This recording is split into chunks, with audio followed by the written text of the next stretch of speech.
All right, so we're recording. So good afternoon, everyone. Thank you for joining the third session of Helping Your Parents Move. Today we have with us a wonderful lady. Barb McDougall's been doing this for a number of years. She works with Darling Solutions. They're a transition organization that helps people with lots of elements of the transition, and she'll go through that with you.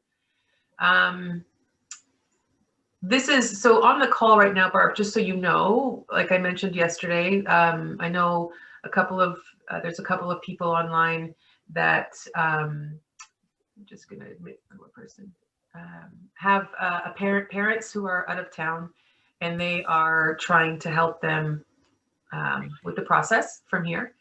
And then there's a nice, lovely couple from North Bay who are sort of thinking about downsizing and moving to Ottawa. So there's lots of different people from different perspectives. So, and today, guys, we're going to talk about when Barb and I talked about this, putting this together, in my mind, there's kind of two elements to the transition. There's the actual physical, how to downsize, how to get rid of stuff, where do we send this stuff? Our kids don't want our stuff, sort of the physical stuff of it.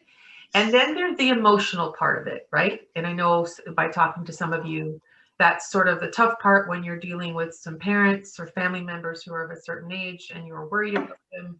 And how do you have that conversation with people where you're respectful, but you also want to help them through? So we're going to sort of touch on both of those things today. Again, if you have any questions, raise your hand or put it into the chat and I will bring that up with Barb. So Barb, I'm going to let you take it from here. You can introduce yourself a little bit, how long you've been in the industry and all that kind of stuff, and then. Okay. So first of all, Anna, thank you for inviting me to this session. This is one of the things I really love and enjoy doing. My role at Darling Solutions is community outreach. So this is a lot of what I was doing prior to COVID. Now it's most of it's online. And it's doing education pieces and reaching out to people to help them understand what the process is and what it's like to downsize. Prior to working for Darling Solutions, I was working for a senior living, as a senior living counselor. So I would help seniors find the right retirement residence. And I also have a background in marketing and advertising. And presently I'm on the board of directors for the Alzheimer Ontario. So I'm really well versed kind of working with seniors and understanding the challenges that they have for sure, especially those living with dementia. So, you touched on something that's really interesting about, parents and having that talk. So one of the things, and it's a huge philosophy kind of within our company, is really we want our clients to make the decisions.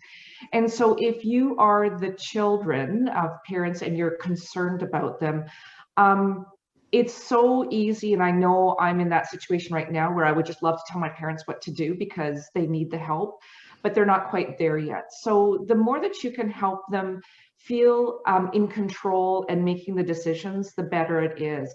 And if you want to have a talk with them about what their next stage is, then I strongly suggest that you make an appointment with them and you tell them what it's going to be. So you don't just show up for, if you're, still able to see family members, or you're calling them and just all of a sudden it pops into the conversation. So where are you moving? Like you really need to be moving. Like that's probably not the best way to approach it.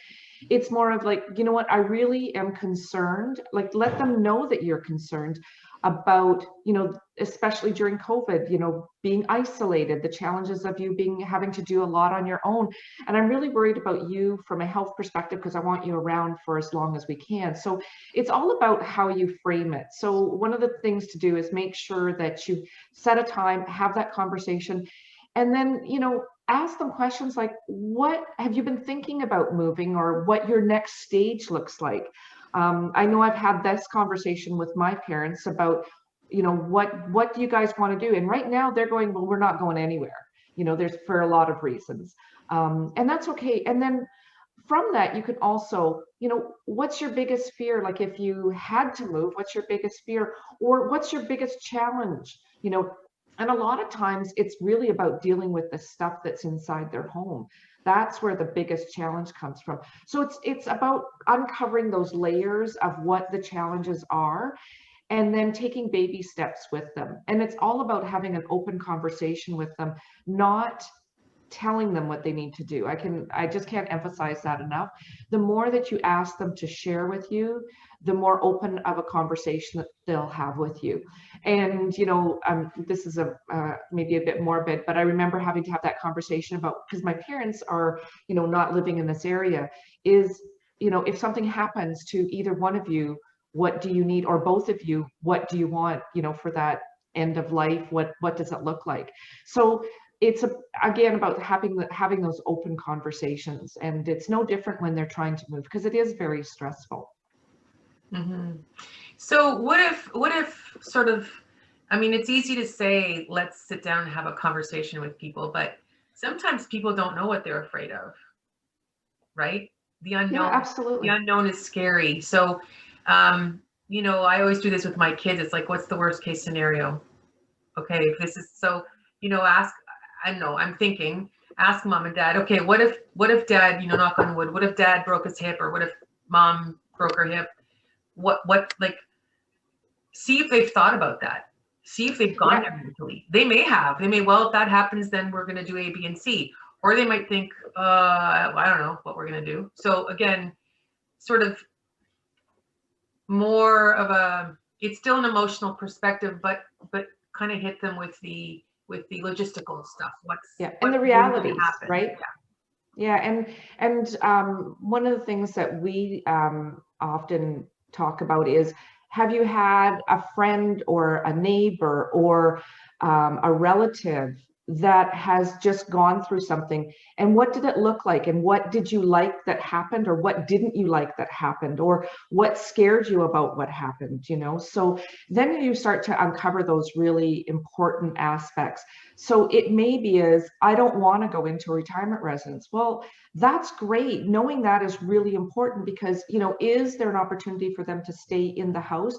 And maybe it means, you know, doing some decluttering, making sure the home is safe for the next 5 years, and then approaching the subject about moving, right? So it's not necessarily always about having them move. It's about making sure that you're doing all the right things to keep everyone safe. And that's really what the most important thing is.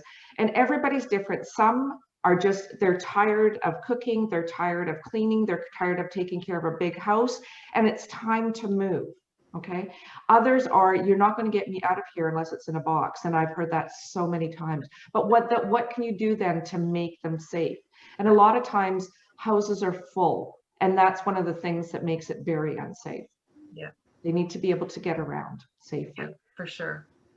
Okay. Did anybody have any questions about how to sort of have that conversation, or was that helpful? Okay, go ahead. Yeah.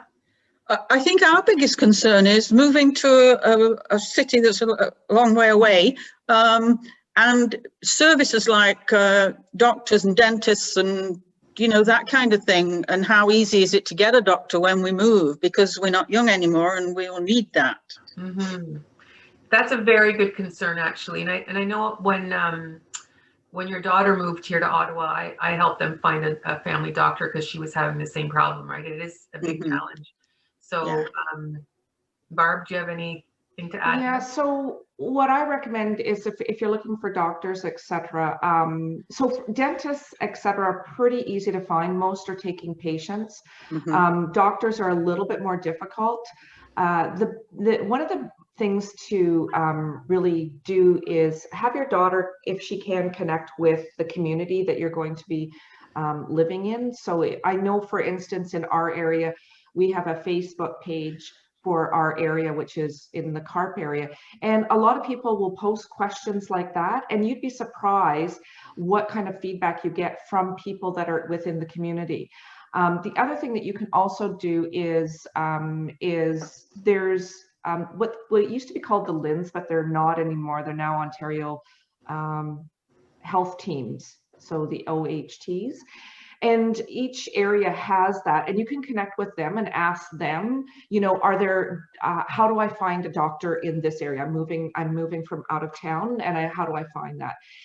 Because they're very well connected and understand the healthcare industry and what's there.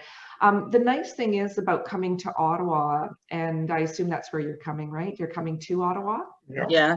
Yeah, there's a lot of walk-in clinics too as well in the area. And sometimes what the doctors will do is if they see you often enough, they'll take you on as a patient too as well. Okay.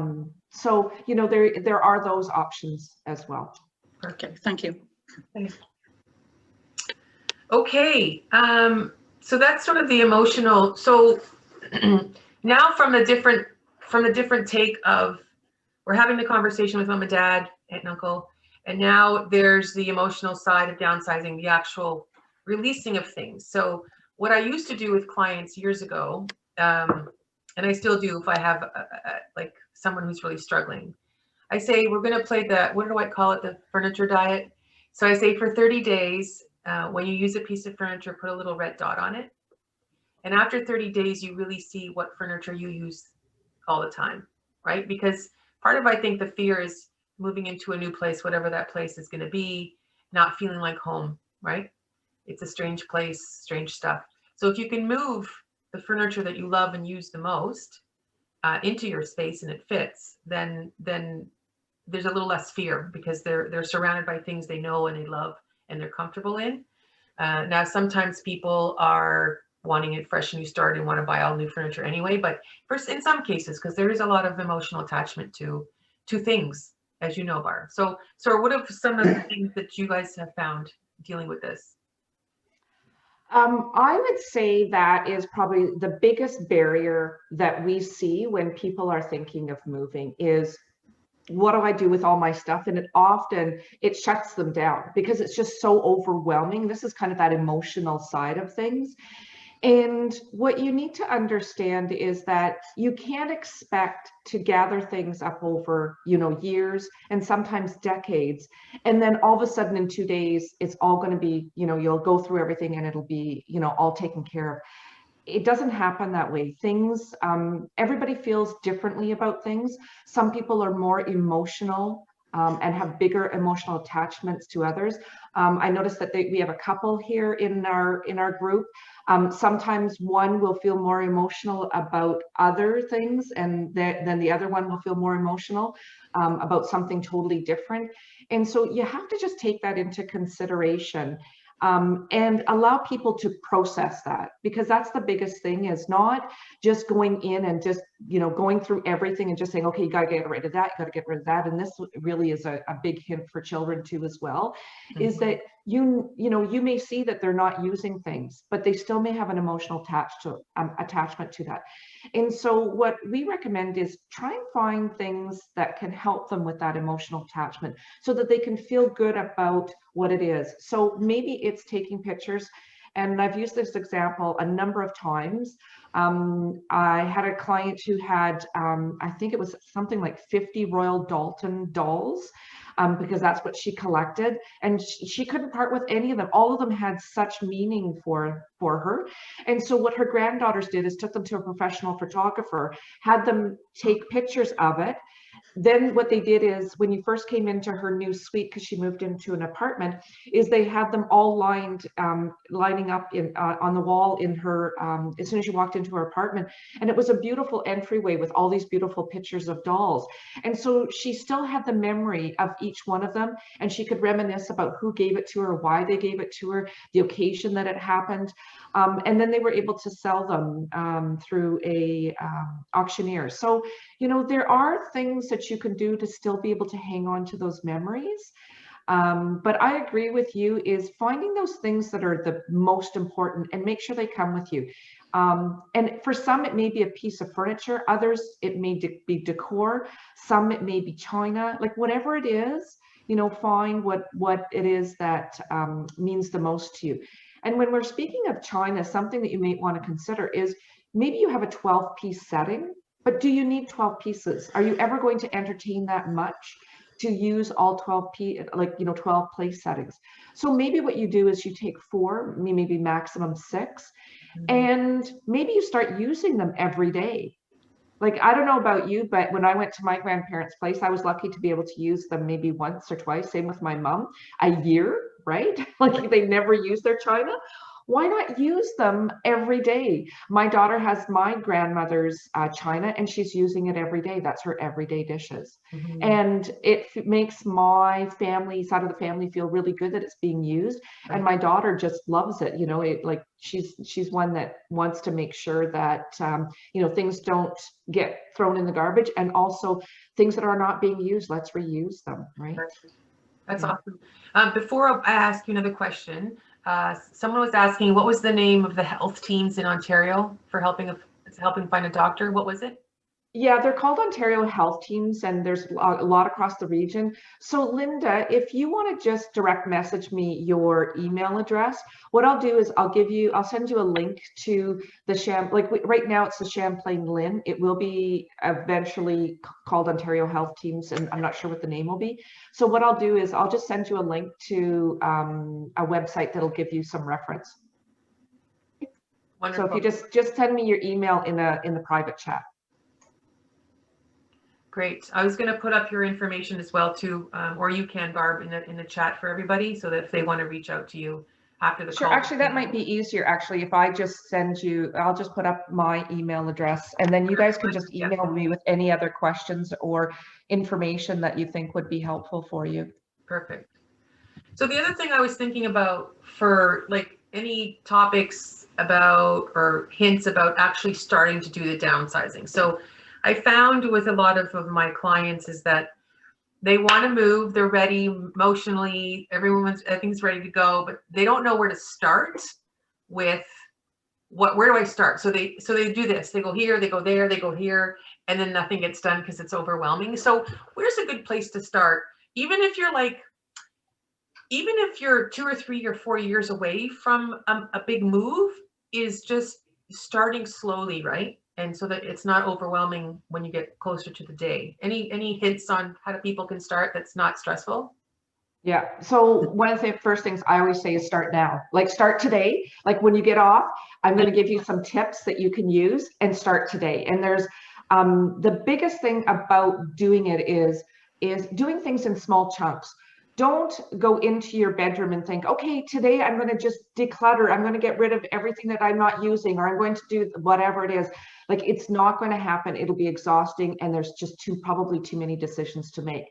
So I always say, start with something that is non-emotional. My favorite is my laundry room. So when actually I went through a big downsizing about 18 months ago. And so the first thing I did was go through my laundry room and go into the closet. There's a cupboard I had, and I had like little half bottles of different cleaners and things that I weren't using. Oh my God, I see. Right? Like, you're not emotionally attached to those cleaners, I bet, right? Right.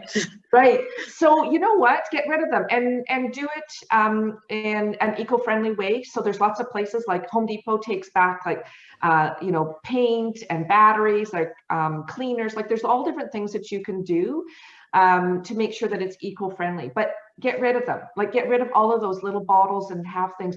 And again, you know, if you have to use what Anna's idea is every time you use something, put a dot on it.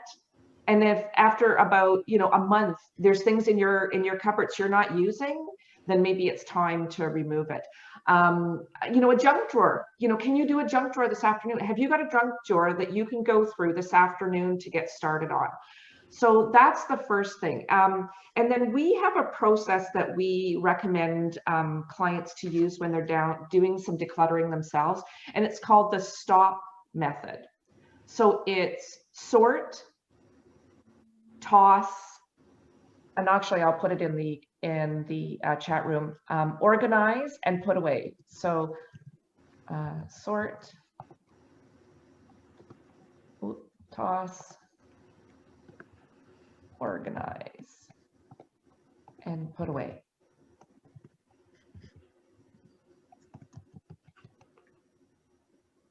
Oops, I can't spell. All right. And So what that means is pick something. So maybe you're going to do the top 2 shelves of your linen closet today. And so what you do is want to sort through the things that you want to keep, things that you want to donate, things that you want to give away to family members, things that you want to give away to friends, things that may need to go in the garbage, because there always is those garbage things. And then once you've done that, is the garbage things need to go out in the garbage right away. Don't ever leave them in a bag in the garage or a box in the house or something like that. Put them right into the garbage, because we are creatures that go, oh, wait a minute, I put that in, maybe I could use that again. And we'll go back into that garbage bag or that box, and we'll take it out and we'll try and use it again. So you don't want to do that. So as soon as you have something that's ready to go in the garbage, put it in your garbage can to go out the next day.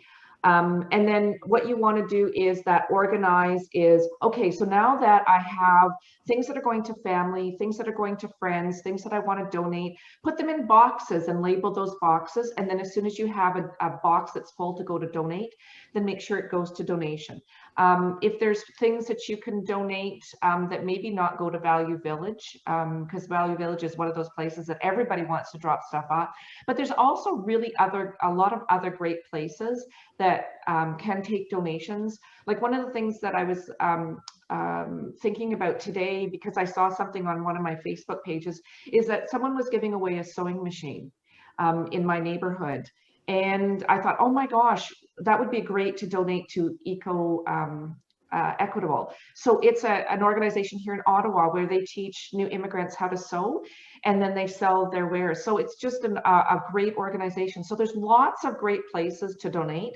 When it comes to things that you're going to give away to family, as soon as they have accepted them, then they have to leave your house. So in other words, if they've said, oh yes, Mom, I would absolutely love that, and they don't take it with them that day or don't make arrangements to come back and get it, then you tell them that it'll be donated. Because the biggest thing is about moving things out of your home. So try and encourage your family, or if it's friends that are taking things, not for you to store them, but for them to come and get them. Because that will actually start to let you see the kind of items that you have left and what makes sense with them. And then those things that you want to keep. So you just went through your towels, and there's, you have a lovely, beautiful set of towels that you've never used before, and you want to keep those to go to your new place, then put those away, right? Put them back, and then that's what you're going to pack. That's great advice. Yeah, and I mean, I've been into people's homes where they still have boxes packed from the previous move that they haven't opened up, and they're still there in the basement packed because they moved things that were unnecessary to move. So that's really I'll tell you a story about that. We had a client that had 17 boxes that were not unpacked from not just one, but 4 previous moves. So they've moved them now. That was the 5th move, and they were now moving the 6th time. And they decided that they were going to go through them. Most of them were empty wine bottles from when they used to make wine a number of years ago. They could have actually got rid of them like probably about 15 years ago. Wow. And never chose to go through the boxes. But they never looked. That's funny. Yeah. Okay. Any questions on that? I know Barb has a list, or if anyone ever has a question, get in touch with me or her, but there's lots of organizations that take furniture, lots of different things. With COVID, it's been a bit of a challenge because they weren't accepting things, but hopefully as COVID sort of sorts itself out, those organizations will be back. But I also give a lot of things away and I donate, but there are a lot of organizations that could really use some of the stuff we're trying to find a new home for, which I always like to phrase it that way because getting rid of things just kind of sounds cold. I just like to say we're finding a new home for this item, and so that it can continue to serve people and serve a purpose. So, okay.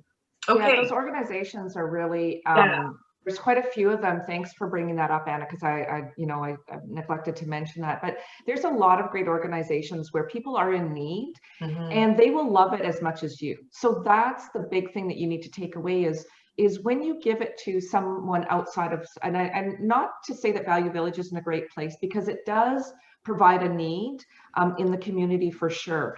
But it's still a for-profit organization. A lot of people think it's nonprofit. Yes, they do give some of their funds to nonprofit organizations, but the reality is that it is a for-profit organization. So take a look at those that are really truly a not-for-profit. We have a couple of great ones here in Ottawa where you donate furniture and it goes to new Canadians who have nothing. They come, they fly in, they have nothing. They go into apartments with nothing. So there's lots of great places that will accept.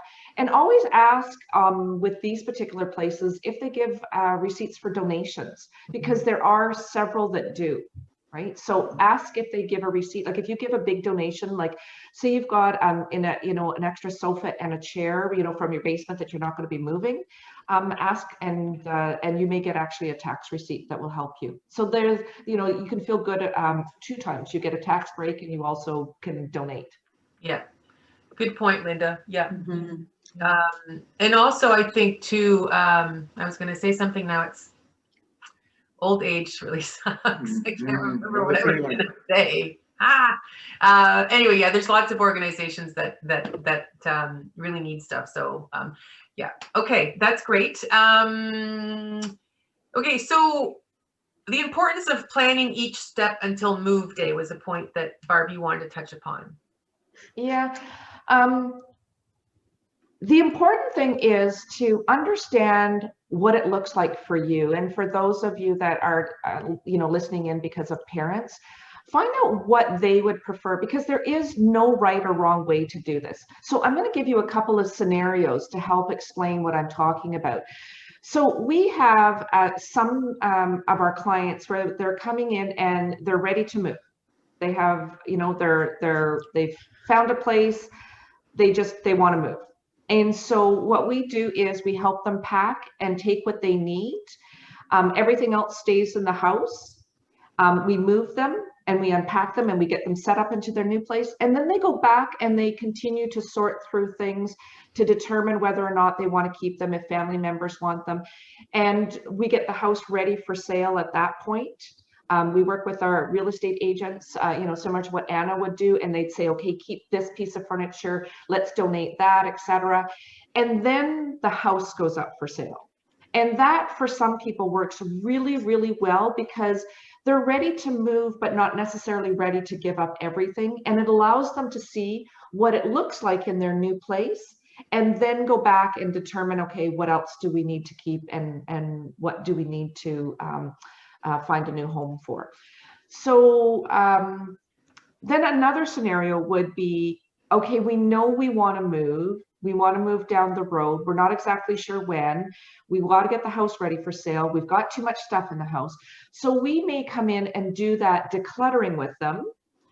We often will go in there and help them go through. So we're like the physical side of the decluttering that you need. So we're pulling boxes down, things from top shelves, giving them to you, helping you sort through. We'll ask you questions about, so if we start to see you take 40 hand towels when probably you don't need 40, we're probably going to ask you, so did you need all of these, or was there a reason why you're going to keep them?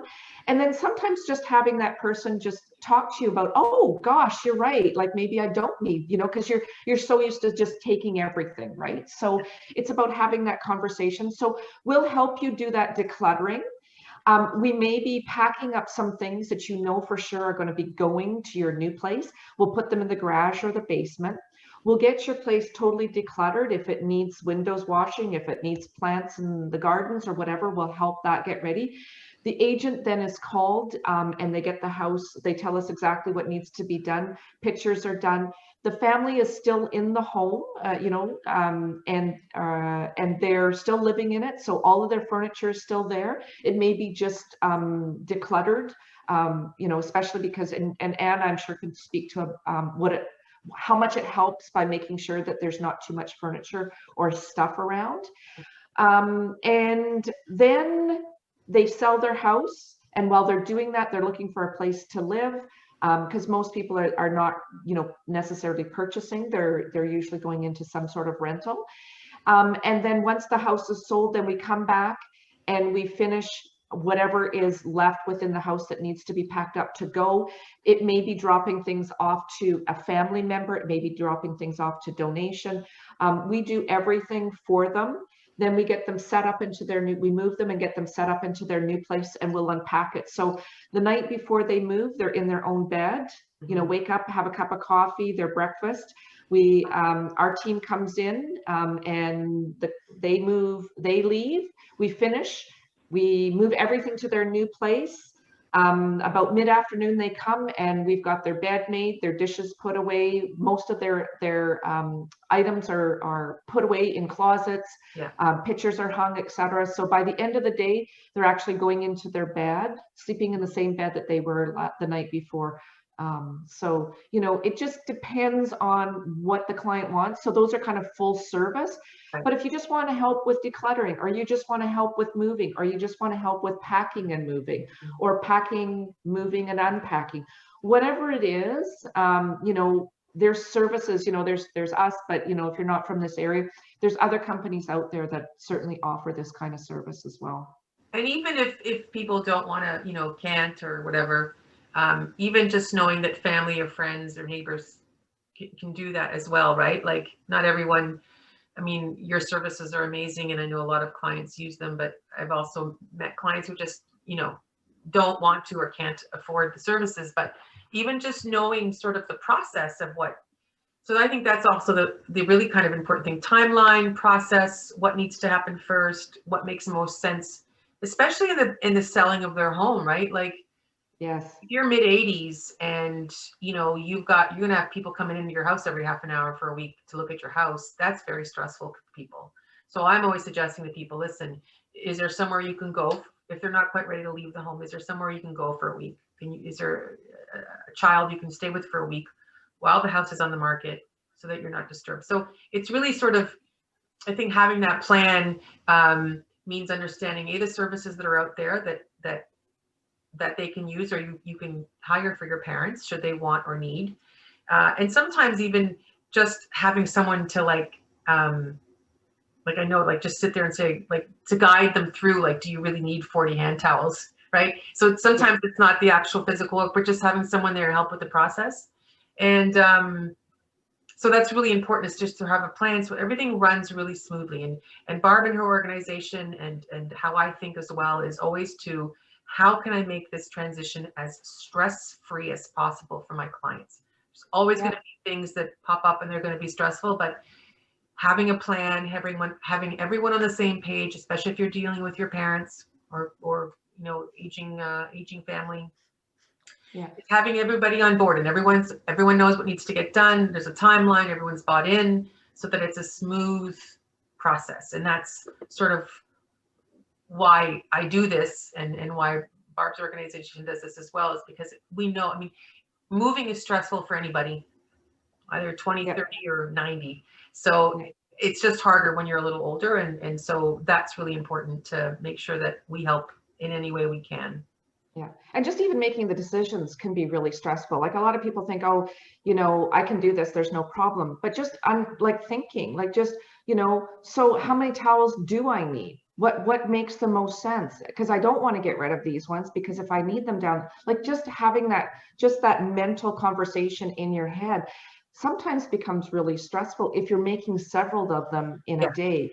And so the other thing that I can always recommend is that absolutely family, friends that can support you, that's great, but make sure they're a good match.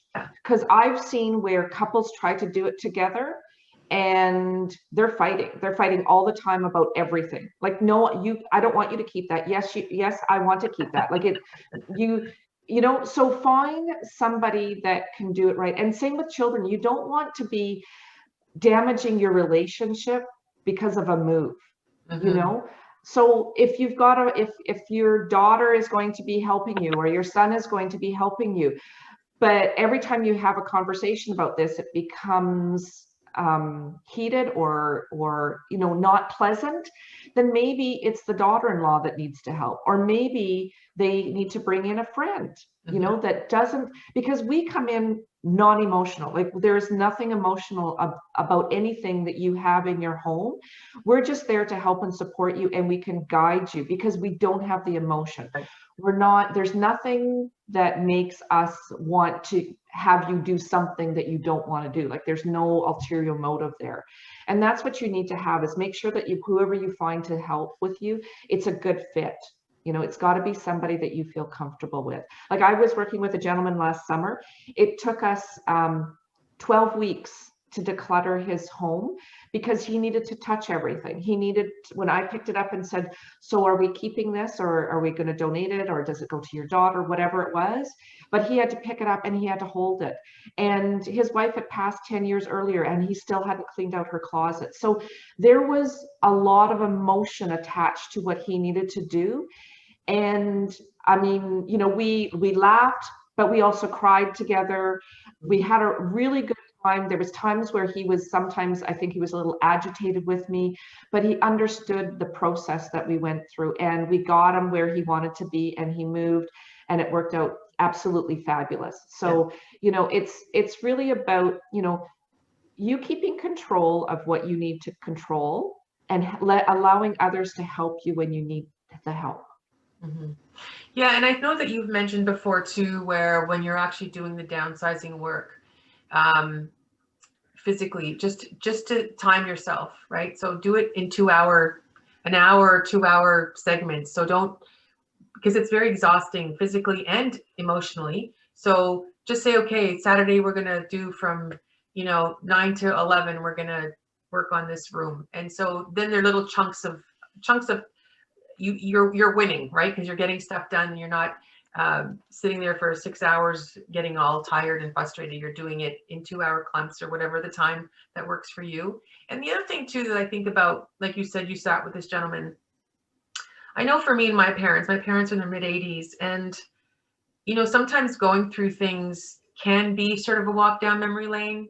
So that it can be a positive, fun activity as well, to going through things. Oh, you remember this, and you know, then there's stories, and because you know, I've done a lot of sort of study with seniors, the aging population, and a lot of the things that they go through at a certain age is they're trying to figure out what their legacy is.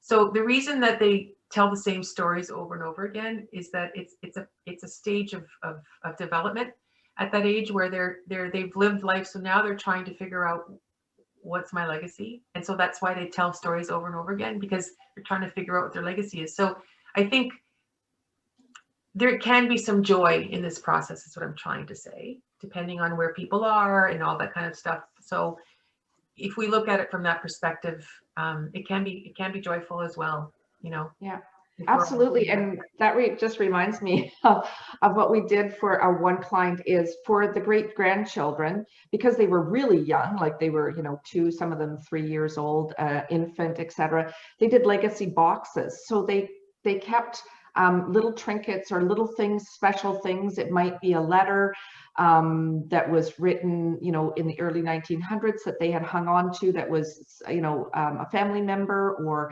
something. So they had little legacy boxes for each of the great grandchildren that they were going to give them. And then when they were old enough to appreciate them, the parents would then give it to them. And they could, that for them was a really great way of letting go of some things that were really important, and felt like they were passing them on to family. And I think that when the children get old enough to appreciate them, it will be really cool. Yeah, you know, for sure. Like if we just think about some of the things that you know, that even as us at our age have gone through. Like I just think of the little disc that you used to put in your 45 records, that little disc. I mean, to put one of those in a legacy box would be, to me, so cool, right? If we still had them lying around, or an album, right? Like just an actual album.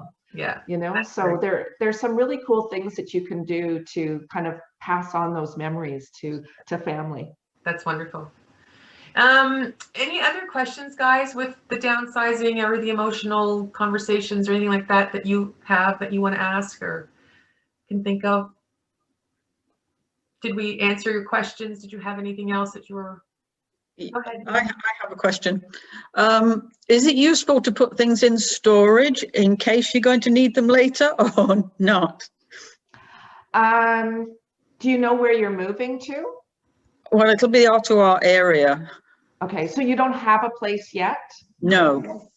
So the things that you want to, keep are the things that are not that you truly, first of all, you truly love, right? Like it has to be something that, not just something that's sitting in the house that you could, you know, you're not feeling emotionally attached to. So that's the first thing, is check. If that's a check, then for sure.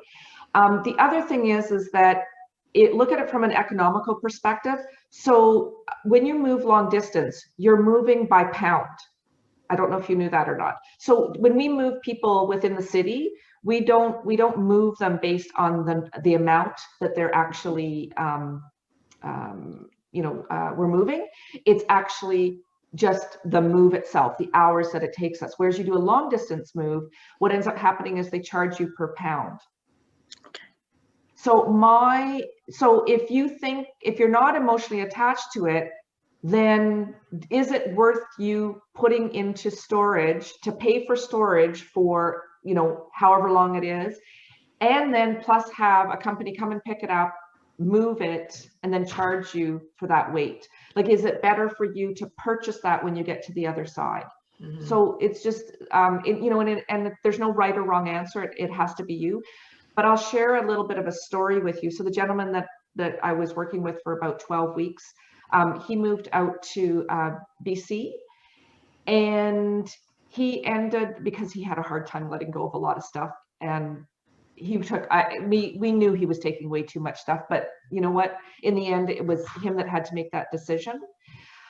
It probably cost him about another $7,000 for the extra items that he had in his truck, because he took a lot of big furniture, like antiques, etc. And the reality is that to sell them, he's not going to get that value out of them. They're just, you know, there's certain antiques that just don't have value right now. And the other thing is that he didn't have the space either. So when he gets there, he's still going to have to put it into storage. So, you know, but again, if you're emotionally attached to it, I'm not going to tell you, please get rid of it. But I just think logically about what it is that you're taking. That's a really good question, actually. Thank you for asking. Thank you. Yeah. Anything else, guys? I know we have an hour, but no, that's a lot to think about today. Yeah. So you've got Barb's contact information. Yes. For some reason you lose it. I've got hers, so contact me. And thanks for coming in today. And I hope that this was helpful. Yeah. There is a lot to consider, but I think just if we're giving you guys food for thought and some ideas and some things for you to further think about, that's goal has been accomplished. So yes, thanks very much. You're very welcome. And I will be sharing the recorded chat. So thank you. Send it to people if they are interested. Share with as many as you'd like. And we'll see you guys next Wednesday. Yes, thank you. Take care. Have a good week. Have a wonderful day, everyone. Thank you. Bye. Bye. Nice meeting you. Bye-bye. Bye. Bye.